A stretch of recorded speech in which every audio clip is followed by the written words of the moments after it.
Hello everyone. तो आज जो मैं मिठाई लेके आई हूँ दिवाली स्पेशल, ये हलवाई द्वारा बनाई गई मिठाई है जो मैं आप लोग के साथ फुल रेसिपी शेयर कर रही हूँ। यहाँ पर इन्होंने 2 किलो बेसन और 2 किलो घी लिया है, दोनों को मिक्स करके और फिर कढ़ाई में डाल दिया है। लो फ्लेम पे इसको अच्छे से सेक रहे हैं। ये मिठाई जो है ना बहुत ही टेस्टी लगती है खाने में। जिस तरह से हम पेतीशा बनाते हैं ना उसी तरह से, मतलब कि जो सोन पापड़ी का मिक्सचर तैयार होता है ना उसी तरह से ये मिठाई बनती है। आपसे रिक्वेस्ट है रेसिपी को फुल वॉच करिएगा। अच्छी लगती हो ये रेसिपी तो ज़्यादा से ज़्यादा अपने फ्रेंड्स फैमिली में शेयर कर दीजिएगा।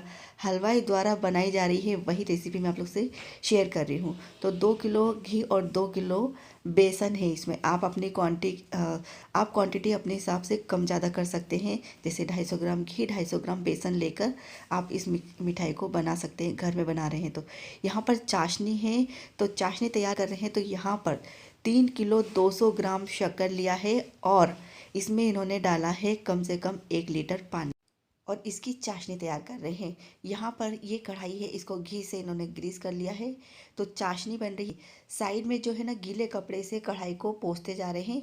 जो बबल्स जो छींटे लगते हैं ना तो वो क्रिस्टल ना बने, इस वजह से ये उसको पोंछते जा रहे हैं।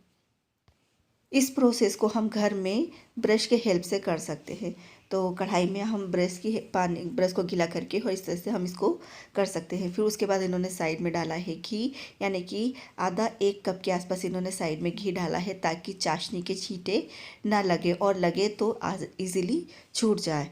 उसके बाद यह चाशनी तैयार हो गई है। चाशनी को चेक करेंगे, थोड़ा सा ड्रॉप पानी में डाल के एकदम क्रिस्टल जैसा बन जाना चाहिए। इस तरह से आप चेक कर लेंगे। यहाँ पर ये चेक करके बता रहे हैं, इस तरह से नाइफ में लेके और खींच रहे हैं तो तार जैसा बनता है। तो चाशनी जो है ना परफेक्ट बन के तैयार हो चुकी है। इसको इन्होंने ये कढ़ाई है ना उसमें डाल दिया है और इसको आप ठंडा करेंगे। तो एक बोरी बिछा रखी है कढ़ाई के नीचे और उसके नीचे पानी डाल रहे हैं कढ़ाई के नीचे, ताकि कढ़ाई जल्दी से ठंडी होती रहे और चाशनी भी ठंडी होती रहे। आप इस प्रोसेस को घर में एक छोटी सी ट्रे में आप चाशनी को डाल लीजिए और बड़ी ट्रे में पानी भर के इस प्रोसेस सकते हैं। तो देखिए इस तरह से ये चाशनी ठंडी होती रहेगी और आपको इसको पलटना है इस तरीके से। जिस तरह से सोन पापड़ी बनाते हैं उसकी चाशनी तैयार करते हैं ना, बस उसी तरह से इसकी चाशनी ये तैयार हो रही है। इसकी रेसिपी घर में किस तरह से तैयार करना है इसको बहुत जल्दी लेके आने वाली हूँ। ये तो हलवाई बना रहे हैं तो मैं आप लोग के साथ शेयर कर रही हूँ, ठीक है ना। तो ये देखिए इस तरह से चाशनी इसकी ठंडी होती रहेगी। इसको उलट पलट करते रहना हमको। अगर आप इसको उलट पलट नहीं करेंगे तो ये एक जैसी जम जाएगी, एकदम टाइट पत्थर जैसी हो जाएगी। इसलिए इसको इस तरह से आपको उलट पलट करना है और एक जैसा इसको करना है। यहाँ देखिए ये प्रोसेस हो चुकी है ठंडी। तो इसको अब हम डालेंगे, ये जो इन्होंने बेसन सेक के रखा है घी के साथ में उसमें डाल देंगे। चाशनी को डालने से पहले आपको बेसन को चेक करना है कि गर्म है कि नहीं। तो हल्का सा ये फिंगर डालने पे कुनकुना गर्म लगना चाहिए। उसके बाद इस चाशनी को उठा के आप डाल दीजिए इसके अंदर। तो यहाँ पर देखिए इस तरह से इसको डाल देते हैं हम उठाकर और फिर इसको उलट पुलट करेंगे बेसन के साथ में इस तरीके से। आप चाहो तो प्लेटफॉर्म पे या ट्रे में या बड़ी सी थाली में बेसन को डाल के या फिर कढ़ाई में भी आप चाशनी को इस तरह से डाल के आप घर में भी इस प्रोसेस को कर सकते हैं।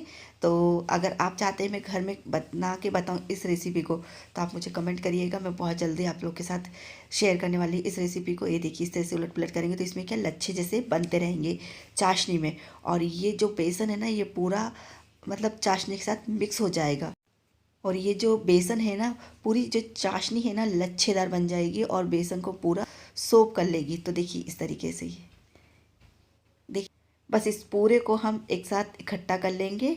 और इसकी मिठाई आपको कैसे बनानी है, बर्फ़ी बनानी है, रोल बनाना है, जैसे बनाना चाहे वैसे बना सकते हैं। यहाँ पर ये रोल बनाएंगे तो काजू रोल बना रहे हैं, उसके लिए इनको काजू की ज़रूरत थी तो इन्होंने काजू लिया है। तो चलिए देख लेते कैसे स्टफिंग करी है, काजू के साथ में रोल बनाया कैसे इन्होंने। बस इस पूरे मिक्सचर को इन्होंने डाल दिया पटे के ऊपर और इस तरह से ट्रे से दबाते हुए इसको एकदम चपटा कर लिया है। उसके बाद बेलन की हेल्प से इसको बेल लिया है।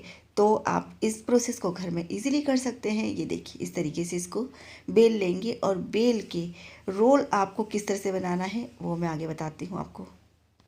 ये देखिए इन्होंने पूरा स्क्वायर में इसको बेल लिया है। उसके बाद यहाँ पर इन्होंने काजू डाले हैं और इस तरह से रोल कर लिया है। फिर इसको कट कर देंगे, फिर काजू डालेंगे और फिर इसको रोल करेंगे। तो बस इस तरह से इन्होंने सारे उसकी रोल बना ली हैं और थोड़ी थोड़ी दूरी पे इन्होंने कट कर दिया है। ये देखिए इस तरीके से रोल बनाने के बाद अब इसके रोल कटिंग कैसे होती है वो भी देख लीजिए। तो यहाँ पर सबको इस तरह से इकट्ठा करके एक साइड कर दिया है और फिर एक एक को लेके इन्होंने रोल कट करे हैं। ये मिठाई बहुत ही टेस्टी लगती है, चाहे आप पतीसा बनाओ, चाहे इस तरह से आप इसको बेसन की आप रोल बर्फ़ी बोल सकते हैं, काजू रोल बर्फ़ी बहुत ही टेस्टी लगती है। तो चलिए देखिए इस तरह से तैयार हो गई है ये काजू रोल। आपको ये रेसिपी कैसी लगी कमेंट करके ज़रूर बताइएगा। ये हलवाई द्वारा बनाई गई रेसिपी है, बिल्कुल परफेक्ट इंग्रेडिएंट के साथ में ये रेसिपी बनी है। बहुत जल्दी घर में इस रेसिपी को कैसे बनाना है आप लोग के साथ शेयर करूँगी। ये कैसी लगी कमेंट करके ज़रूर बताइएगा।